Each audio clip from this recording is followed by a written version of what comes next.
Bienvenue à La Lettre Pro, le podcast IA, où nous vous apportons chaque jour les dernières nouvelles professionnelles sur la radio et le podcast automatisés par l'intelligence artificielle. Je suis Brulatour, le rédacteur en chef de La Lettre Pro. Aujourd'hui, nous explorons les nouvelles directions prises par YouTube pour intégrer l'audio comme un pilier central de son écosystème d'ici 2026.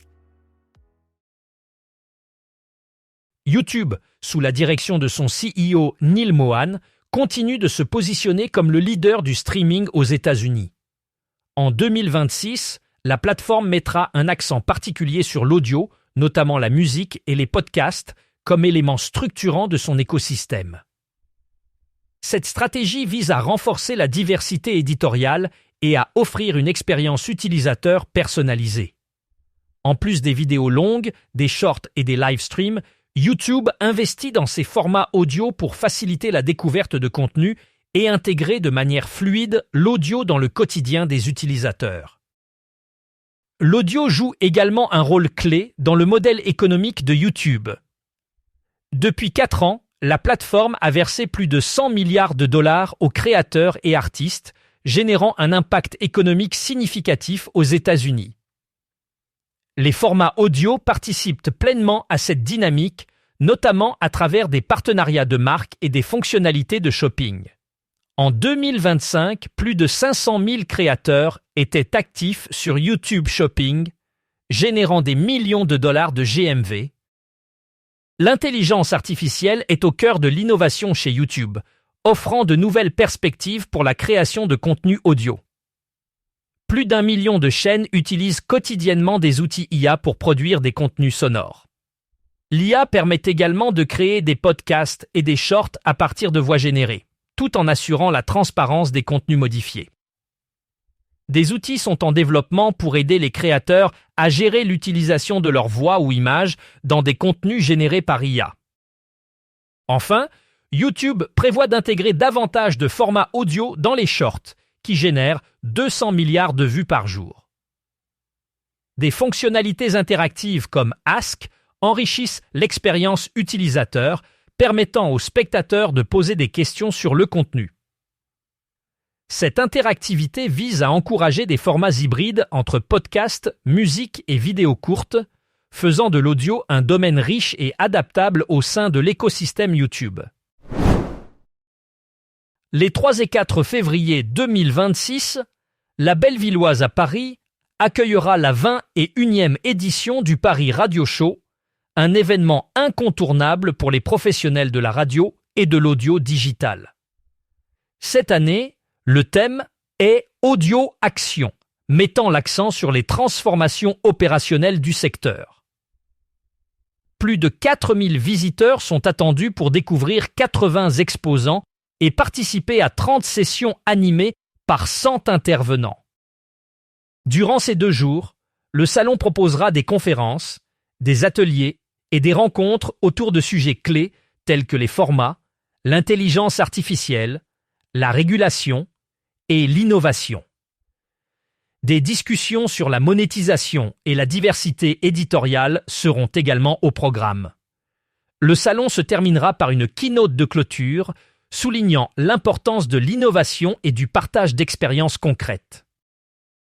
Le Paris Radio Show 2026 est structuré autour de thématiques concrètes, avec des espaces dédiés tels que le Lab Radio, les Hot Chairs et le Hub Pro.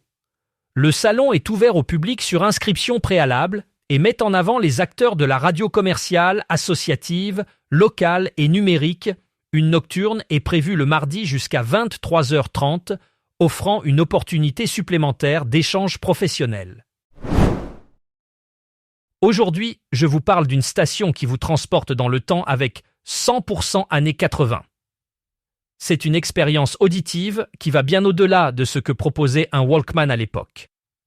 Cette station est dédiée exclusivement à la musique des années 80, offrant une immersion totale dans cette décennie mythique. Les auditeurs peuvent s'attendre à une programmation riche en hits incontournables, des playlists soigneusement élaborées pour raviver les souvenirs des mélomanes. En plus de la musique, 100% années 80 propose des anecdotes et des histoires derrière les chansons, ajoutant une dimension éducative et divertissante à l'écoute. La station met aussi en avant des interviews exclusives avec des artistes emblématiques de l'époque, permettant aux auditeurs de découvrir des perspectives uniques sur leur carrière et leurs influences. Avec 100% années 80, revivez la magie de cette décennie comme jamais auparavant, le tout à portée d'oreille, sans les tracas des cassettes à rembobiner. Mon petit France Inter vient de signer un partenariat inédit avec le monde du cinéma. Ce programme, qui a su captiver les auditeurs par son approche originale et intime de l'actualité culturelle, s'associe désormais à une maison de production cinématographique pour produire des contenus exclusifs. Ce partenariat permettra de créer des podcasts basés sur les films à venir, offrant ainsi une immersion unique dans les coulisses de la création cinématographique. Les auditeurs auront la chance de découvrir des interviews exclusives avec des réalisateurs, des acteurs et d'autres professionnels du cinéma, enrichissant leur expérience en salle. Ce projet marque une étape importante pour Mon Petit France Inter, qui élargit son champ d'action et renforce sa présence dans le paysage culturel. Il s'agit du premier partenariat de ce type pour l'émission, ouvrant la voie à de nouvelles collaborations et à une diversification des contenus proposés aux auditeurs. Worldcast System sera présent au Paris Radio Show 2026, qui se déroulera les 3 et 4 février à la Bellevilloise, Paris. L'entreprise y présentera ses dernières innovations en matière de diffusion radio, incluant le transport audio MPX, des émetteurs FM allant jusqu'à 2 kW et des outils de test FM/DAB. Ces technologies visent à couvrir toute la chaîne de diffusion de la transmission du signal au monitoring. Parmi les solutions mises en avant, l'APT-MPX se distingue par son transport MPX sur IP, permettant une réduction de bande passante tout en maintenant une haute qualité de diffusion. Cette technologie est déjà largement adoptée et aide à optimiser les infrastructures techniques dans un contexte de rationalisation budgétaire. De plus, la gamme Ecresso FM AIO Series sera présentée, offrant des émetteurs FM compacts et efficaces adaptés aux réseaux FM régionaux et nationaux. Les visiteurs pourront échanger avec Philippe Codogno, responsable de compte chez Worldcast, sur le stand L15. Un record historique a été atteint pour le répertoire francophone en radio en 2025. Les stations ont diffusé plus de 55% de titres francophones, une première dans l'histoire de la radiodiffusion francophone. Ce pourcentage marque une augmentation significative par rapport aux années précédentes, où la diffusion de titres francophones oscillait autour de 50%. Cette performance est le résultat d'une politique ambitieuse de promotion de la musique francophone, soutenue par des initiatives gouvernementales et des campagnes de sensibilisation auprès des diffuseurs. Les artistes francophones bénéficient ainsi d'une visibilité accrue, ce qui dynamise également leur présence sur les plateformes de streaming. Cette tendance témoigne d'un engouement renouvelé pour la chanson francophone et pourrait influencer positivement les ventes de musique et les tournées d'artistes dans les mois à venir. Les professionnels du secteur saluent cette avancée, soulignant l'importance de soutenir et de promouvoir la richesse culturelle du répertoire francophone. Au Paris Radio Show, le mardi 3 février à 13h, se tiendra la session Femmes de Radio by Netia. Ce rendez-vous rassemble 5 professionnelles influentes de la radio: Émilie Mazoyer, Solène Crescent, Sandy Ouillon, Wendy Bouchard et Adèle Humbert. Loin des démonstrations technologiques, cette session privilégie l'écoute et le partage d'expériences. Les intervenantes, issues de parcours variés allant de la radio publique à la narration de podcasts, partageront leur vision de l'audio. L'accent sera mis sur l'innovation, la narration et la relation avec l'auditeur. Cette session s'inscrit dans le cadre du thème Audio Action du Paris Radio Show 2026, qui met l'accent sur l'usage et l'impact de l'audio. Avec 30 sessions programmées, cet événement est une plateforme pour échanger sur les pratiques audio et explorer de nouvelles trajectoires dans le monde de la radio. L'Arcom a récemment publié un ensemble de règles qui définissent le cadre de la régulation du temps de parole à la radio. Ces règles visent à garantir un équilibre équitable entre les différents acteurs politiques, en particulier lors des périodes électorales. Pour assurer la transparence et le respect de ces règles, l'Arcom a mis en place un système de relevé qui permet de suivre précisément le temps de parole accordé à chaque intervenant. Les radios devront désormais se conformer à ces directives strictes sous peine de sanctions. L'objectif est de promouvoir une diversité d'opinions et d'assurer une couverture médiatique juste et équilibrée.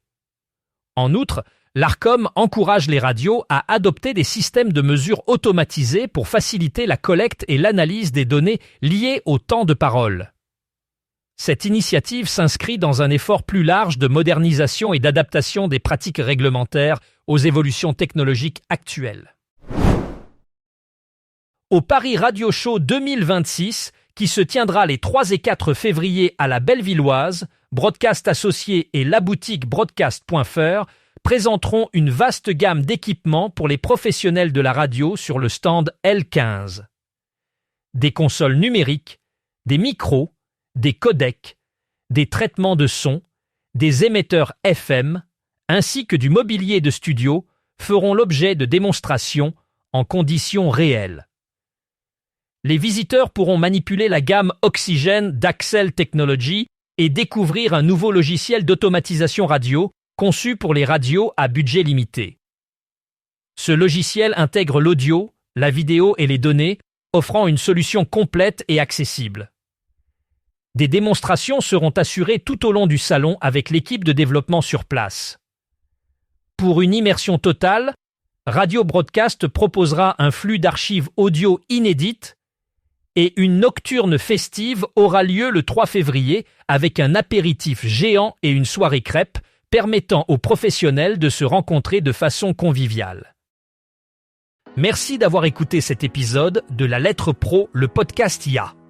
Pour en savoir plus sur ces sujets et d'autres actualités, rendez-vous sur notre site lalettre.pro.